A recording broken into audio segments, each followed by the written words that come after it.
তালেবান শুনে মানুষ মনে করবে ও এটা তো পাকিস্তান, এটা তো আফগানিস্তান, এটা তো ইসলামী জঙ্গি, এটার পিছিয়ে যে আছে এটা তো বুঝবে না। তাহলে এখন বিমান বাহিনীকে যদি বিতর্কিত করা যায়, পাকিস্তানকে এর মধ্যে ঢোকায়, তাহলে তো বিমান কেনা আটকানো যাবে, বগুড়ায় চীনের ড্রোন ফ্যাক্টরি আটকানো যাবে, এবং চায়নার সাথে যে $2.2 বিলিয়ন চুক্তি হয়েছে বিমান কেনার, সেটাকে চাপে ফেলা যাবে। যারা গপ্প ছড়াইতেছে বিমান বাহিনীতে উগ্রবাদী ঢুকছে, সে বিমান বাহিনী তো রয়ের আখড়া। আর কোন বাহিনীতে এভাবে পাবলিকলি আইডেন্টিফাইড হয়েছে? রয়ের এজেন্ট হয় নাই, এখানে হয়েছে। এবার মাথা ঠান্ডা করে ভাবেন, যে বাহিনীতে ব্যাপকভাবে ঢুকেছিল, সে বাহিনী এখন হঠাৎ পাকিস্তানি জঙ্গিদের আশ্রয়স্থল হয়ে গেল। স্বাধীনতার পর বিমান বাহিনী সবচেয়ে দ্রুত আধুনিকায়ন চলতেছে, এবং এটা চীন এবং পাকিস্তানের সাথে একসাথে মিলে। দীর্ঘ সময় ধরে আমরা মাল্টি রোল কমব্যাট এয়ারক্রাফট কিনি নেই।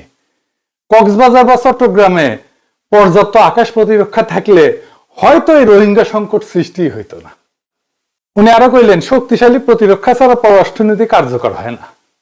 আজ যদি 1000 কোটি বিনিয়োগ হইতো, ভবিষ্যতে 50,000 কোটির ক্ষতি এড়ানো যাবে। মাল্টি রোল মানে এডাই বিমান, এরই সব করবে। সকালে ডগ ফাইট করবে, দুপুরে ট্যাঙ্কে বোমা মারবে, বিকালে জাহাজ ডুবাবে, রাত্রে রাডার জ্যাম করবে, সন্ধ্যাবেলা ছবি তুলে আনবে, স্মার্টফোনের মতো আর কি। আগে তো ফোন ছিল শুধু কথা কওয়ার জন্য, এখন ফোনের মধ্যে ক্যামেরা আছে, আরো কত কি আছে, তাই না? আমরা হোয়াটসঅ্যাপ করি, এইটা করি, সেটা করি, ফেসবুক করি, সবই তো এর মধ্যে করি। তো এটা কেন ইম্পর্টেন্ট? কারণ এটা হচ্ছে সাশ্রয়ী।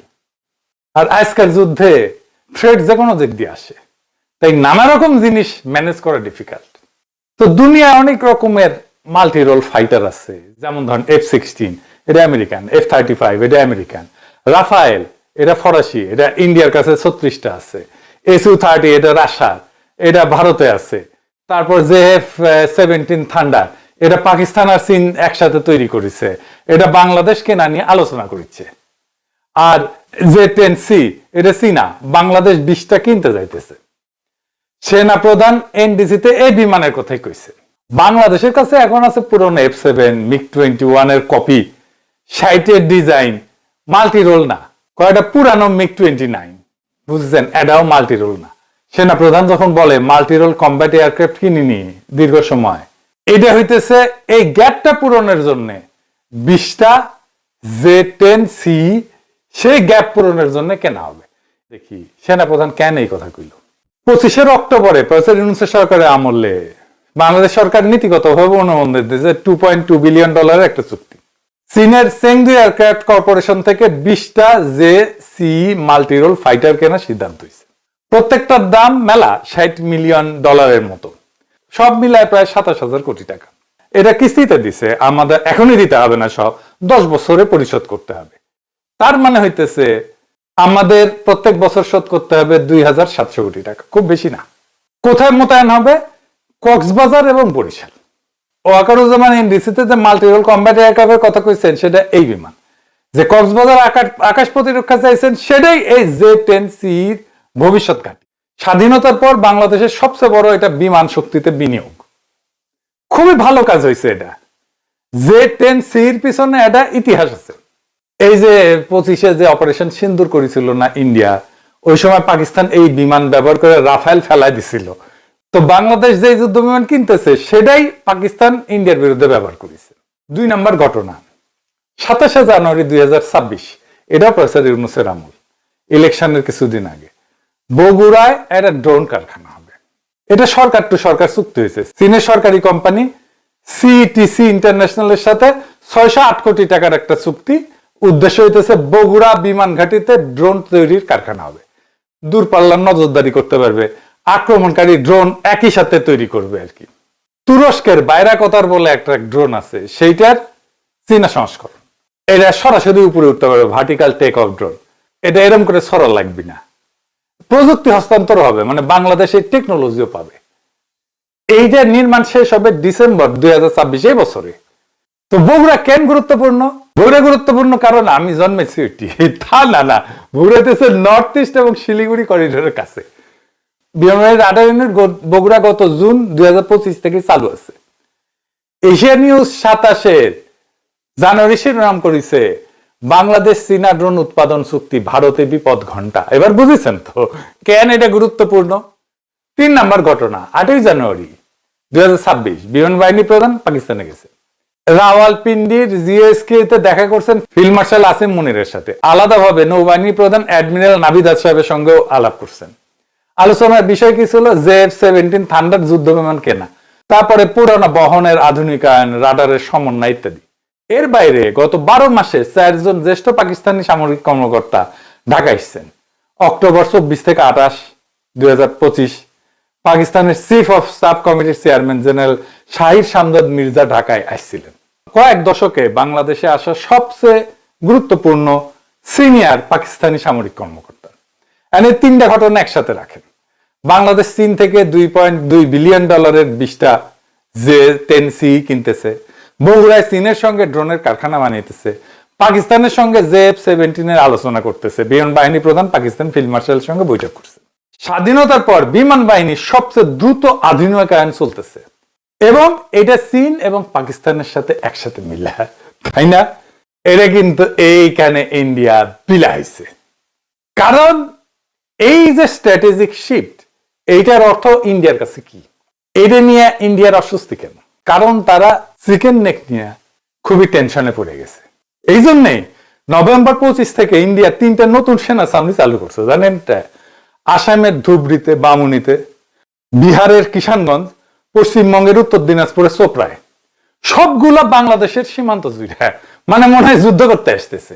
দেখেছিলেন না ইউক্রেনে যখন হামলা করে রাশিয়া, তখন ইউক্রেনের বর্ডারে সেনা জমায়েত করছিল ঠিক ইনকায়। ভারতের গণমাধ্যমে একই সুর। দ্য ফেডারেল পত্রিকা 24 নভেম্বর লিখছে, ইংরেজি যেহেতু লিখেছে ঠিকই লিখেছে, তাই না? তো বাংলা করলে হয়, সাম্প্রতিক মাসগুলোতে বাংলাদেশে আসা প্রত্যেকটা পাকিস্তানি সামরিক প্রতিনিধি দলে কাশ্মীর পাঞ্জাবে ভারতের বিরুদ্ধে সন্ত্রাসী কার্যক্রমে পরিচালনায় জড়িত আইএসআই কর্মকর্তারা ছিলেন। ওরে বাবা, এরা আইএসআই খুঁজে বেরিয়েছে। প্রত্যেকটা প্রতিনিধি দলে আইএসআই, প্রত্যেকটা। এটা কোনো কথা?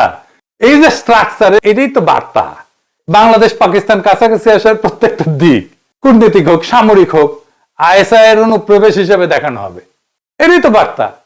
ভারতের অস্বস্তি তো বোঝা যায়। বছরের পর বছর তো হাসিনা যা দিছে সেটা তো চিরজীবন মনে রাখবে, তাই না? তো ইন্ডিয়ার যে মূলধন ছিল, স্ট্র্যাটেজিক অ্যাসেট, সেটা আস্তে আস্তে ক্ষয় হয়ে যাইতেছিল। এখন এইটাকে আবার ফিরে পাওয়ার জন্য ইন্ডিয়ার একটা গল্প তৈরি করার প্রয়োজন পড়ছে। কি সেই গল্প? 21 এপ্রিল 2026 সেনা প্রধানের এনডিসি বক্তব্যের ঠিক 48 ঘন্টা আগে ভারতের সংবাদ মাধ্যম আছে নর্থ ইস্ট, চন্দন নন্দী, ওই লিখছে একটা গপ্প ফাইতেছে। নানা সময় সত্য মিথ্যা মিলায় গপ্প টপ্প ফাঁদে আর কি। ওই লিখেছে, তেহরিকি তালেবান পাকিস্তানের সঙ্গে সংযোগের অভিযানে বহু বিমান সেনা আটক হয়েছে। বহু। বাংলাদেশ বিমান বাহিনী হাই অ্যালার্টে। বুঝেছেন তো? এটাই ওয়াহিদুজ্জামান এটা লিখেছে। কি বলতেছে? কইতেছে 20 এপ্রিল ভোরে গোয়েন্দা শাখা ঢাকায় অভিযান চালিয়েছে। 2 জন স্কোয়াড্রন লিডার গ্রেপ্তার হয়েছে, 10 থেকে 12 জন আটক হয়েছে, 9 থেকে 10 জন পলাতক আছে। কোথায় কোথায় পলাইছে? পাকিস্তানে, পর্তুগালে, তুরস্কে, নিউজিল্যান্ডে। অভিযোগ কি? তেহরিকি তালেবান পাকিস্তানের সঙ্গে যোগাযোগ। কোন ঘাটিতে অভিযান? কক্সবাজার, চট্টগ্রামের 25তম স্কোয়াড্রন, যশোরের রাডার স্টেশন, কুর্মিটোলা, চট্টগ্রামের জহুরলক প্রশিক্ষণ কেন্দ্র। মনে আছে সেনাপ্রধান কি বলছিল? কক্সবাজার বা চট্টগ্রামে পর্যাপ্ত আকাশ প্রতিরক্ষা, J-10Cর ভবিষ্যৎ ঘাঁটি কক্সবাজার, বরিশাল, উটি। ঠিক যে ঘাঁটিগুলো বাংলাদেশের আগামী 3 থেকে 5 বছরের আকাশ প্রতিরক্ষার ভিত্তি, সেগুলোকেই North East News TTP Tehriki Taliban Pakistan অনুপ্রবেশের শিকার করতেছে। গল্প তৈরি হয়ে গেছে। এই গল্পের ভিত্তি কি? এই প্রশ্নের উত্তরে আসল ঘটনা। এই পুরা গল্পের ভিত্তি একটাই দলিল, বাংলাদেশ পুলিশ সদর দপ্তরের গোপনীয় চিঠি। 23 April DIG Kamrul Hasan Shahid sign করেছে। চিঠির হুবহু ভাষা হইতেছে প্রথম আলো, আইটিভি, বিডি, দেশ রূপান্তর প্রকাশ করছে। চিঠিটা এটাই। সেটা হইতেছে, সম্প্রতি গ্রেপ্তার হওয়া নিষিদ্ধ ঘোষিত উগ্রবাদী সংগঠনের সদস্য ইশতিয়াক আহমেদের সঙ্গে একটা বাহিনীর চাকরিচ্যুত 2 সদস্যের নিয়মিত যোগাযোগের তথ্য পাওয়া গেছে। কোন বাহিনী সেটা কিন্তু বলে নাই। হামলার সম্ভাব্য লক্ষ্য সংসদ ভবন, উপাসনালয়, বিনোদন কেন্দ্র, শাহবাগ ইত্যাদি। চিঠিতে তেহরিকি তালেবান নাই, এলইটি নাই, আইএসআই নাই, পাকিস্তান নাই, নিষিদ্ধ সংগঠনের নাম পর্যন্ত নাই, বিমান বাহিনী নাই, স্কোয়াড্রন লিডার নাই, চিঠিতে আছে একটা বাহিনীর চাকুরিচ্যুত 2 সদস্য। কোন বাহিনী? দেশ রূপান্তর স্পষ্ট করছে চাকুরিচ্যুত 2 সেনা সদস্যের নিয়মিত যোগাযোগ। সেনাবাহিনী, বিমান বাহিনী না। তারপরেও পুলিশের চিঠির 2 দিন পরে সিটিটিসি, যারা এই সমস্ত জঙ্গিবাদ নিয়ে কাজ টাজ করে, তার যুগ্ম কমিশনার মুন্সি শাহাবুদ্দিন প্রকাশ্যে বলছে এখনো কোনো নির্দিষ্ট সংগঠন বা গোষ্ঠীকে চিহ্নিত করা যায়নি। মানে বাংলাদেশের সন্ত্রাস বিরোধী তদন্তের প্রধান বলতেছে কোন সংগঠন চিহ্নিত করা যায়নি। কিন্তু এইদিকে কালের কণ্ঠ কইতেছে অজ্ঞাত সূত্র দিয়া টিটিপি এলইটি কনফার্ম করতেছে নর্থ ইস্ট নিউজ কক্সবাজারের 4 জন এয়ারম্যানের সংখ্যা পর্যন্ত দিতেছে, সব ভারতীয় গোয়েন্দা সংস্থা থেকে আসে। বুঝেছেন তো নর্থ ইস্ট নিউজ থেকে কালের কণ্ঠে চলে আসলো কেমনে? বাংলাদেশের পুলিশ যেটা সরকারিভাবে বলে নাই সেটা ভারতীয় গণমাধ্যম সূত্রের বরাতে নিশ্চিত করতেছে কি করে। এখন এই যে বিমান বাহিনী নিয়ে হাউকাও, এই বিমান বাহিনীতে তো ঢুকেছিল ব্যাপকভাবে। হ্যাঁ, এটা আমার কথা না, বানানো কথা না, আসেন সেটা দেখি। দৈনিক আমার দেশ প্রথম পৃষ্ঠায় একটা স্টোরি করেছিল, বিমান বাহিনীর ভিতরে রয়ের নেটওয়ার্ক ফাঁস, 6 জন জ্যেষ্ঠ অফিসার রয়ের সাথে সংযোগের অভিযোগে অবসরে। আইএসপিআর এটা প্রতিবাদ করেছিল, কিন্তু স্টোরি এখনো আছে, আমার দেশ সরায় নাই, মানে এটা ভুয়া স্টোরি না। হাসিনার পালানো ভিডিও তুলেছিল কে জানেন? জানেন না? এই 6 জনের মধ্যে একজন। এখন সবাই বাধ্যতামূলক অবসরে, একজনের কোর্ট মার্শাল হয়েছে। এদের গাড়িতে পর্যন্ত ভারতীয় বাহিনী ব্যবহার করা অস্ত্র পাওয়া গেছে। যারা গপ্প ছড়াইতেছে বিমান বাহিনীতে উগ্রবাদী ঢুকছে, সে বিমান বাহিনী তো রয়ের আখড়া। আর কোন বাহিনীতে এভাবে পাবলিকলি আইডেন্টিফাইড হয়েছে? রয়ের এজেন্ট হয় নাই, এখানে হয়েছে। এবার মাথা ঠান্ডা করে ভাবেন, যে বাহিনীতে ব্যাপকভাবে ঢুকেছিল সে বাহিনী এখন হঠাৎ পাকিস্তানি জঙ্গিদের আশ্রয়স্থল হয়ে গেল। এবার আসেন টিটিপি আসলে কে? টিটিপি কে ফান্ড করে? তেহরিকে তালিবানকে ফান্ড করে আমেরিকান ডিফেন্স মিনিস্টার মাতিস কইছে। ভারতীয় অ্যানালাইস্ট নিজেই স্বীকার করছে যে এটা এস্টাবলিশড ফ্যাক্ট। গল্পটা আরেকবার দাঁড় করান। অগাস্টে বিমান বাহিনীতে রয়ের সরাসরি নেটওয়ার্ক ধরা পড়লো, 6 অফিসার, গাড়িতে ভারতীয় অস্ত্র, আমার দেশ স্টোরি সরায় নাই। এপ্রিল 2006 সেই সেম বিমান বাহিনীতে রয়ের প্রক্সি নেটওয়ার্ক চিহ্নিত হইতেছে, প্রক্সির নাম টিটিপি। এই দুটো তো উল্টা না, একই জিনিস। অগাস্টে রয়ের এজেন্ট ধরা পড়লো, ভারতীয় গণমাধ্যম চুপ। এপ্রিলে টিটিপির বস গল্প হইল নর্থ ইস্ট নিউজ, কালের কণ্ঠের অজ্ঞাত সূত্র, ভারতীয় প্রোপাগান্ডা অ্যাকাউন্ট, সব মিলে চিৎকার শুরু করলো। কেন? কারণ আগের গল্পে অভিযুক্ত এই গল্পে অভিযুক্ত তারা বলতেছে পাকিস্তান। তালেবান শুনে মানুষ মনে করবে ও এটা তো পাকিস্তান, এটা তো আফগানিস্তান, এটা তো ইসলামী জঙ্গি, এটার পিছে যে আছে এটা তো বুঝবে না। কেউ কেউ বলছে আপনাদেরকে বলেন। তাহলে এখন বিমান বাহিনীকে যদি বিতর্কিত করা যায়, পাকিস্তানকে এর মধ্যে ঢোকায়, তাহলে তো বিমান কেনা আটকানো যাবে, বগুড়ায় চীনের ড্রোন ফ্যাক্টরি আটকানো যাবে, এবং চায়নার সাথে যে $2.2 বিলিয়ন চুক্তি হয়েছে বিমান কেনার, সেটাকে চাপে ফেলা যাবে। আগস্টের গল্প তো তাদের কাজে লাগে নাই, এপ্রিলের গল্প কাজে লাগে। এই জন্য দেখেন কোনো ইন্ডিপেন্ডেন্ট কোনো ফ্যাক্ট চেক নাই, ভেরিফাইবল এভিডেন্স নাই, কোন অফিসারের নাম নাই, দরকারও নাই, গল্পটাই তো দরকার। এবার 23 এপ্রিল ফিরে আসেন, সকালে এনডিসিতে সেনাপ্রধান বললেন বিমান বাহিনী শক্তিশালী করতে হবে। সেই দিনই পুলিশ চিঠি দিল, সেনাবাহিনীর চাকরিচ্যুত 2 জনের কথা বললো। পরের 72 ঘন্টায় নর্থ ইস্ট নিউজে বিমান বাহিনীতে টিটিপির অনুপ্রবেশ, কালের কণ্ঠে অজ্ঞাত সূত্র দিয়ে টিটিপি, এলটিপি এই সমস্ত কিচ্ছা ফেললো। সেনাপ্রধান যেই ঘাটিতে আকাশ প্রতিরক্ষা চান সেই ঘাটি কম্প্রোমাইজ, সেখানেই জঙ্গি ঢুকে যায়। এটা ফায়দা দিল নর্থ ইস্ট। টিটিপি আসলে কে, কি করে, এটা বুঝলে পুরো জিনিসটা পরিষ্কার হয়ে যাবে। আসেন সেটা বুঝে দিই। তেহরিকে তালেবান পাকিস্তান, তালেবান নাম শুনে আবার উত্তেজিত হয়ে যায় না, এটা পাকিস্তান রাষ্ট্রের বিরুদ্ধে লড়তেছে। আর ফান্ড করে ইন্ডিয়ার আগেই তো কইছি, আমার কথা না, আমেরিকান ডিফেন্স মিনিস্টার কইছে এটা। এর মধ্যে ওয়াগারের পথ ভালো খুব ভাব মানাইতেছে যে পাকিস্তানের সাথে যেন বিমান চলাচল বন্ধ করে দেওয়া হয়। কেন? তাহলে তেহরিকে তালেবানরা পালাইতে পারে না। দেখেন মাথায় কত বুদ্ধি, দেখেন। তেহরিকে তালেবান করাচি শহরে ল্যান্ড করে পাকিস্তানের সেনাবাহিনীর মুখে পড়বে। পাকিস্তানের সেনাবাহিনী আছে মনি পর্যন্ত রীতিমতো যুদ্ধ করছে এদের বিরুদ্ধে। তেহরিকে তালেবানের যদি পালাইতে সাহায্য করতে হয় তাহলে ইন্ডিয়া আনন্দ চিত্তে করবে। তালেবানের সাথে বাংলাদেশের কিছু উগ্রপন্থী যুক্ত হয়েছে, বাংলাদেশে এদের ভালো অ্যাক্টিভিটি আছে। তেহরিকে তালেবানের হয়ে পাকিস্তানের সীমান্ত থেকে যুদ্ধ করতে যা মারাও গেছে বাংলাদেশের তরুণরা। 23 থেকে 25 পর্যন্ত অন্তত 5 জন বাংলাদেশি এই টিটিপির হয়ে যুদ্ধ করতে যায় নিহত হয়েছে। এই যে মারা গেছে আহমেদ জুবায়ের সাভারের, 27 এপ্রিল মারা গেছে 2025-এ ওয়াজিরিস্তানে। গেছিল সৌদি আরবে ওমরা করতে, ওইখান থেকে পাকিস্তানে গেছে। ফয়সাল হোসেন মাদারীপুরে 26 সেপ্টেম্বর 2025-এ মারা গেছে খাইবার পাখতুনওয়ালাতে। সে বলছিল দুবাই যাইতেছে, দুবাই থেকে গেছে ওইটি। এর আগে পাকিস্তান হয়ে গেছিল নাকি রে মাদার বোর্ড। এটা নাকি ইউনিসেফ সরকার করেছিল, তারাই নাকি উগ্রপন্থীদের ফ্রি রাইট দিছিল। সেটা শুনলে নাকি আপনার ঘৃণা হবে। ওরে আমার নৈতিকতা মারানি রে। পুরা ইউনুস আমলে ধান্দাবাজি করে গেছে বিভিন্ন সেক্টরে, সেগুলো আরেকদিন কওয়া যাবে। আমি আর আজকের এপিসোডে আর সেগুলো কইলাম না। ফার্স্ট টাইম তো নিজেই বলছে কোন কোন জায়গায় এসে ধান্দাবাজি করতেছে। সে রাষ্ট্রদ্রোহী কাজ করতেছে, সে কোনো সাংবাদিক না, সে হচ্ছে চাঁদাবাজ এই সেক্টরে। যে ইন্টারমিডিয়েট পাস ছেলে যে আদৌ ইন্টারমিডিয়েট পাস করছে কিনা, সে বুয়েটের 5 জন ডিন কর্তৃক লিখিত ডিপিপি নিয়ে ফেসবুকে পোস্ট দিয়ে ওই প্রজেক্টটা বন্ধ করে রাখছে। শিবচরের যে ঠিকাদার, সেই ঠিকাদারের সাথে তথাকথিত কুচকুচি সাংবাদিকের লেনদেন হয়েছে, সেখান থেকেই সে এই জিনিসগুলো নিয়ে আমাদের বিরুদ্ধে কনসার্ন হচ্ছে।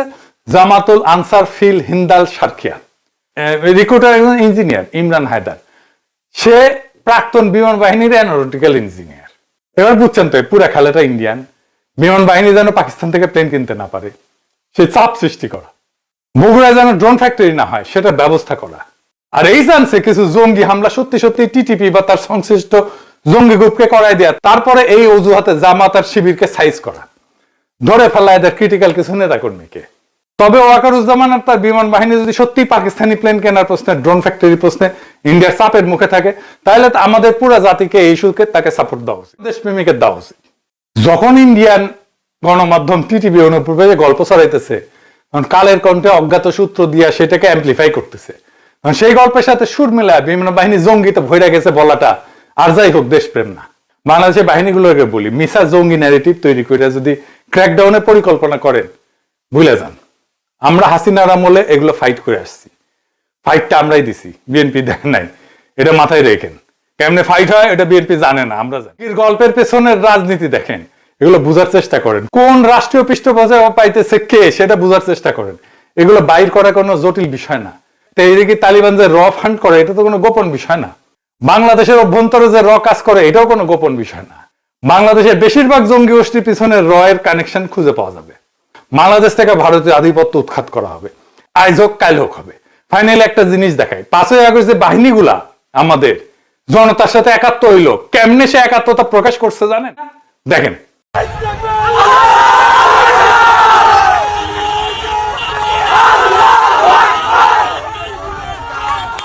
দেখছেন?